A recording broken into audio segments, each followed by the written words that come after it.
बिस्मिल्लाहिर्रहमानिर्रहीम। ये महीनो मुहर्रम शरीफ जो जारी सारी है जिनकी तकरीबन 8 तारीख़ जाए त मुहर्रम शरीफ में जिन इमामन पाकन शहादत माणी अल्लाह पाक उन्हनि जे सदके असांजी मग़फ़िरत फरमाए। त कुछ हदीस बयान कंदो हला अली साईं जे बारे में। किताब जो हवालो सही मुस्लिम।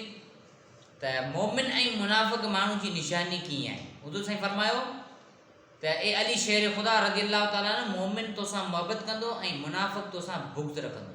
जेको मोमिन हूंदो आहे उहो तुंहिंजे लाइ दिलि में महबत रखंदो, जेको मुनाफ़िक़ हूंदो उहो तुंहिंजे लाइ दिलि में बुग़्ज़ रखंदो। मुस्लिम शरीफ़ जा लफ़्ज़ आहिनि। ऐं ॿी हिकिड़ी हदीस आहे, हुज़ूर सल्लल्लाहु अलैहि वसल्लम फरमाइनि था त जन्नती नौजवान जा सरदार कहिड़ा आहिनि, जेके जन्नती नौजवान।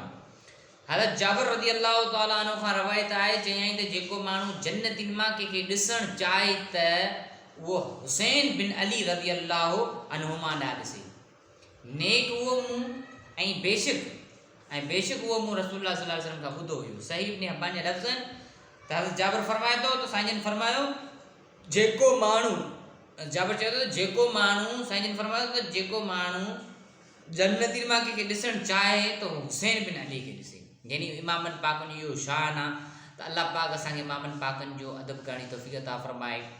ऐं घणा माण्हू सवाल कंदा आहिनि त साईं मुहर्रम शरीफ़ में माण्हू जेके पंहिंजो शादीशुदा आहिनि उहे जाम बिस्तरी करे सघनि था या न।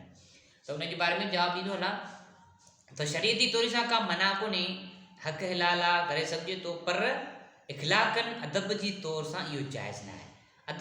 अदब इजाज़त नथो ॾिए त 10 मुहर्रम शरीफ़ ते इमामन पाकनि इमाम हुसैन जी शहादत हुजे ऐं असां वही जाम बिस्तरी जेको हक़ हिलाल ख़ुशी जे मौक़े आहे, हू त हिकिड़ो ॾिसो लम्हो अहिड़ो आहे जेको मुहर्रम शरीफ़ महीनो हली रहिया त उन में असांखे एहतियात करणु खपे। बाक़ी उहा हक़ शर आहे, असांखे कंहिं वटि मना कोन्हे, हर वक़्तु असां पंहिंजो हक़ अदा करे सघूं था, का बि रुकावट मना न आहे। पर मुहर्रम शरीफ़ में एहतियात करे, इख़लाक़नि तौर सां, अदबी तौर सां इहो एहतियात करे। ऐं ॿिए माण्हू खे सवाल कयो साईं मुहर्रम शरीफ़ में माण्हू जेके ड्रामा गाना फिल्मूं ॾिसंदा आहिनि इहो जाइज़ आहे? ड्रामा फिल्मूं गाना हुअण ॾिसणु जाइज़ कोन्हे, गुनाह आहे। त मतिलबु गुनाह मिले थो। पर मुहर्रम शरीफ़ त हिकिड़ो अज़मत वारो महीनो आहे, हुरमत वारो महीनो आहे, जिन में इमामन पाकनि शहादत माणी उन्हनि इम्तिहान में पास थिया। त उन महीने में ड्रामा फिल्मूं गाना ॿुधणु बिल्कुलु जाइज़ न आहे। जेको ॿुधे थो त उन जे मथां गुनाह चढ़े थो। ॾिसो माण्हू मुहर्रम शरीफ़ में ख़तमा पढ़े, पंहिंजे मिटनि माइटनि खे बख़्शे, इमामन पाकनि जे दरबार में हदियो पेश करे, जेके बि इमाम जिन बि करबला में शहादत माणी।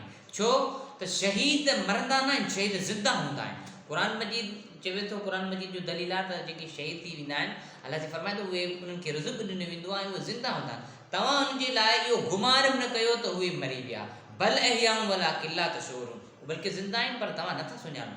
यानी अल्लाह पाक फरमाए थो त जेके शहीद थी विया तव्हां उनखे मुअल्लिफ़ न चओ, बल्कि ज़िंदा आहिनि। त असां इमामन पाकनि जे दरबार में क़ुर शरीफ़ जा ख़तमा सभु हदियूं पेश करियूं, उन्हनि इमामन पाकनि जो वसीलो वठी पंहिंजे मिटनि माइटनि खे बख़्शूं। अल्लाह पाक सभिनी मुसलमान खे हिदायत अता फरमाए। व आख़िर दावाना अल्हम्दुलिल्लाहि रब्बिल आलमीन।